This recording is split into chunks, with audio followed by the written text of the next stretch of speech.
ಯಾವಾಗ ನಿಮ್ಮ ಮಕ್ಕಳಿಗೆ ಓದಲಿಕ್ಕೆ ಬರ್ತದೋ ಮತ್ತು ಬರೀಲಿಕ್ಕೆ ಬರ್ತದೋ, ಒಂದನೇತಿ ಹಿಡಿದು ನಿಮ್ಮ ಮಕ್ಕಳು ಮುಂಜಾನೆ ಎದ್ದ ಕೂಡಲೇ ಮೊದಲನೇ ಕೆಲಸ ನಿಮ್ಮ ಮಕ್ಕಳ ಕೈಯಲ್ಲಿ ಬೈಬಲ್ ಇರಬೇಕು. ಕಲಿಸ್ರಿ. ನಮ್ಮ ಮಗನ ಕಲಿಸಿದ್ದೇವೆ.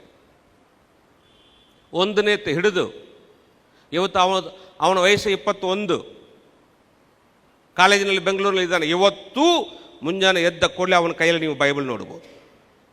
ಅವನಿಗೆ ನಾವು ಹೇಳುವುದು ಇದೆ, ಇವತ್ತು 10ನೇತ್ ಫೈನಲ್ ಎಕ್ಸಾಮ್ ಇದ್ದರೂ ಮುಂಜಾನೆ ಎದ್ದ ಕೂಡಲೇ ಮೊದಲು ಬೈಬಲ್ ಓದಪ್ಪ. ನೀನು ಫೇಲ್ ಆದರೂ ಪರವಾಗಿಲ್ಲ, ಚಿಂತೆ ಮಾಡಬೇಡ, ಮೊದಲು ಬೈಬಲ್ ತಗೋಕಯ್ಯ. ಆಮೇಲೆ ಸ್ಕೂಲ್ ಕಾಲೇಜ್ ಬುಕ್ಕು ಕಲಿಸ್ಬೇಕು. ನಿಮ್ಮ ಮಕ್ಕಳು ಚಿಕ್ಕವರು ಇರಲಿ, ದೊಡ್ಡವರು ಇರಲಿ, ಯವನಸ್ಥರು ಇರಲಿ, ಯಾರು ಬೇಕಾದ್ರೆ ಮಕ್ಕಳಂದರೆ ಮಕ್ಕಳು. ಮುಂಜಾನೆ ಎದ್ದ ಕೂಡಲೇ ನಿಮ್ಮ ಚಿಕ್ಕ ಮಕ್ಕಳು, ದೊಡ್ಡ ಮಕ್ಕಳು, ಯವನಸ್ಥ ಮಕ್ಕಳು ಮುಂಜಾನೆ ಎದ್ದ ಕೂಡಲೇ ಅವರು ಬೈಬಲ್ ತಗೊಂಡಿಲ್ಲ, ಒಂದು ಅಧ್ಯಾಯ ಆದರೂ ಓದಲಿಲ್ಲ, ಅವತ್ತು ನಿಮ್ಮ ಮಕ್ಕಳಿಗೆ ನಾಷ್ಟ ಕೊಡಬೇಡ್ರಿ. ಉಪವಾಸ ಕಲಿಸ್ರಿ ಸ್ಕೂಲ್ ಕಾಲೇಜಿಗೆ. ಯಾಕೆ?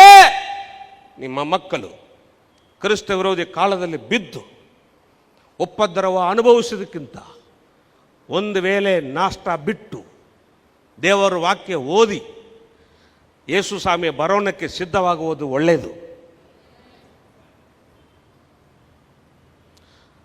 ರವಿವಾರ ಆಯಿತು, ನಿಮ್ಮ ಚಿಕ್ಕ ಮಕ್ಕಳು ಸಂಡೇ ಸ್ಕೂಲ್ ಹೋಗಬೇಕು.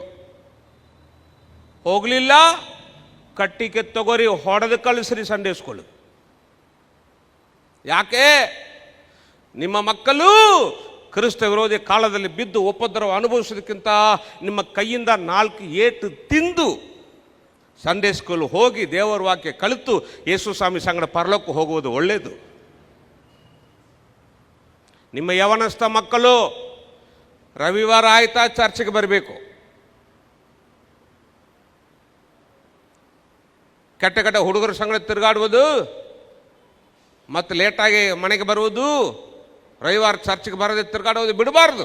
ನೀವು ತಾಯಿ ತಂದೆ ಮಕ್ಕಳಿಗೆ ವಿರೋಧವಾಗಿ ನಿಲ್ಲಬೇಕು, ಹೇಳಬೇಕು, ಮಕ್ಕಳಿಗೆ ಲಕ್ಷ್ಯ ಕೊಡಬೇಕು. ಮಕ್ಕಳಿಗೆ, ಯವನಸ್ಥ ಮಕ್ಕಳಿಗೆ ಅವ್ರು ಹೇಳಬೇಕು, ಎಲ್ಲ ಕೆಟ್ಟ ಕೆಟ್ಟ ಹುಡುಗರ ಸಂಗಡ ನೀವು ತಿರುಗಾಡಬಾರ್ದು ಹೇಳಬೇಕು. ಯಾಕೆ? ನೀವು ತಾಯಿ ತಂದೆ. ನಿಮ್ಮ ಯವನಸ್ಥ ಮಕ್ಕಳಿಗೆ ಸ್ಕೂಲ್ ಕಾಲೇಜಿನಲ್ಲಿ ಸೀಟ್ ಬೇಕಾದ್ರೆ ನಿಂದಿರ್ತಾರಲ್ಲ, ಚರ್ಚಿಗೆ ಬರಲಿಕ್ಕೆ ಬೇಡ,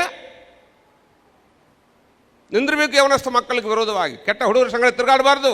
ರವಿವಾರ ಚರ್ಚಿಗೆ ಬರಬೇಕು. ಚಿಕ್ಕ ಮಕ್ಕಳು ಇರಲಿ, ದೊಡ್ಡ ಮಕ್ಕಳು ಇರಲಿ, ರವಿವಾರ ಮುಂಜಾನೆ ಚರ್ಚಿಗೆ ಬರಲೇಬೇಕು. ನಿಮ್ಮ ಮಕ್ಕಳು ಚರ್ಚಿಗೆ ನೀವು ಕಳಿಸುವಾಗ ಅವ್ರ ಕೈಯಲ್ಲಿ ಬೈಬಲ್ ಕೊಡ್ರಿ, ನೋಟ್ ಬುಕ್ ಕೊಡ್ರಿ, ಪೆನ್ ಕೊಟ್ಟು ಕಳಿಸ್ಕೊಡ್ರಿ ಚರ್ಚಿಗೆ. ಮೊಬೈಲ್ನಲ್ಲಿ ಬೈಬಲ್ ಓದುವಂಥ ಅಭ್ಯಾಸ ಬಿಡ್ರಿ. ಬೈಬಲ್ ಹೊತ್ಕೊಂಡು ಬರಬೇಕು. ನಮಗಾಗಿ ಯೇಸು ಸ್ವಾಮಿ ಅಷ್ಟು ದೊಡ್ಡ ಶಿಲುಬೆ ಹೊತ್ಕೊಂಡು ಬಂದ, ನಮ್ಮ ಪಾಪ ಪರಿಹಾರ ಮಾಡ್ದ. ಒಂದು ಸಣ್ಣ ಬೈಬಲ್ ತೊಗೊಂಡು ಹೊತ್ಕೊಂಡು ಬರಲಿಕ್ಕೆ ಕಷ್ಟ ಆಗ್ತದೇನು? ಕ್ರೈಸ್ತರೇ, ಕಲೀರಿ. ಯಾವಾಗ ಕಲಿತೀರಿ? ಯಾವಾಗ ಪರಲೋಕ ಹೋಗ್ತೀರಿ? ರವಿವಾರ ಆಯ್ತು, ನಿಮ್ಮ ಮಕ್ಕಳು ಚರ್ಚ್ಗೆ ಬರಬೇಕು. ಅವ್ರ ಕೈಯಲ್ಲಿ ಬೈಬಲು, ನೋಟ್ಬುಕ್, ಪೆನ್ ಕೊಟ್ಟು ಕಲಿಸ್ಬೇಕು.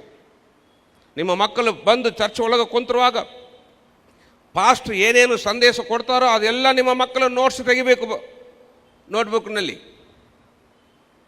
ಮತ್ತು ಚರ್ಚ್ನಲ್ಲಿ ಕುಂತಿರುವಾಗ ಮಕ್ಕಳ ಕಡೆ ಲಕ್ಷ್ಯ ಕೊಡ್ರಿ. ಚಿಕ್ಕ ಮಕ್ಕಳು, ದೊಡ್ಡ ಮಕ್ಕಳ ಕಡೆ ಲಕ್ಷ್ಯ ಕೊಡ್ರಿ. ಚರ್ಚ್ನಲ್ಲಿ ಕುಂತಿರುವಾಗ ಹಿಂಗೆ ಮಾತಾಡೋದು, ಹಂಗೆ ಮಾತಾಡೋದು, ನಗುವುದು, ಎದ್ದು ಹೊರಗೆ ಹೋಗೋದು, ಬರೋದು ಏನಾದರೂ ಮಾಡಿದ್ರೆ ಬಿಡಬೇಡ್ರಿ. ಮಕ್ಕಳಿಗೆ ಹೊರಗೆ ತೊಗೊಂಡು ಹೋಗ್ರಿ, 2 ಕೊಟ್ಟು ಒಳಗೆ ಕುಂದ್ರಿಸ್ರಿ. ಯಾಕೆ? ಚರ್ಚ್ನಲ್ಲಿ ಕುತ್ಕೊಳ್ಬೇಕಾದ ಶಿಸ್ತನ್ನು ಕಲಿಸ್ಬೇಕು ನಿಮ್ಮ ಮಕ್ಕಳಿಗೆ. ನಿಮ್ಮ ಮಕ್ಕಳು ಕ್ರಿಸ್ತ ವಿರೋಧಿ ಕಾಲದಲ್ಲಿ ಬಿದ್ದು ಉಪದ್ರವ ಅನುಭವಿಸೋದಕ್ಕಿಂತ ನಿಮ್ಮ ಕೈಯಿಂದ 4 ಏಟು ತಿಂದು ಚರ್ಚ್ನಲ್ಲಿ ಹೇಗೆ ಕುತ್ಕೊಳ್ಬೇಕಂತ ಹೇಳಿ ಎಂಬಂಥ ಶಿಸ್ತನ್ನು ಕಲಿತು ಯೇಸು ಸ್ವಾಮಿ ಸಂಗಡ ಪರಲೋಕ ಹೋಗೋದು ಒಳ್ಳೆಯದು. ಮನೆಗೆ ಹೋಗಿದ ಮೇಲೆ ಚೆಕ್ ಮಾಡಬೇಕು. ನಿಮ್ಮ ಮಕ್ಕಳ ನೋಟ್ಬುಕ್ ಚೆಕ್ ಮಾಡಬೇಕು. ಪಾಸ್ಟರ್ ಮೇನ್ ಹೆಡ್ಡಿಂಗ್ ಏನು ಹೇಳಿದರು, ಸಬ್ ಹೆಡ್ಡಿಂಗ್ ಏನು ಹೇಳಿದರು, ವಾಕ್ಯ ಏನು ಹೇಳಿದರು, ನಮ್ಮ ಮಗಳಿಗೆ ನಾವು ಕಲಿಸ್ತೇವೆ. ನೋಟ್ಸ್ ತೊಗೊಂಡ್ರೆ ಇಷ್ಟು ಬೆಸ್ಟ್ ನೋಟ್ಸ್ ತೊಗೊಳ್ತಾನೆ. ಸಂದೇಶ ಕೊಡುವಾಗ ಕಲಿಸ್ಬೇಕು, ನಮ್ಮ ಮಕ್ಕಳಿಗೆ ಕಲಿಸ್ಬೇಕು. ನನಗಾಗಿ ಅಲಬೇಡ್ರಿ, ನಿಮಗಾಗಿ, ನಿಮ್ಮ ಮಕ್ಕಳಿಗಾಗಿ ಅಲಿರಿ.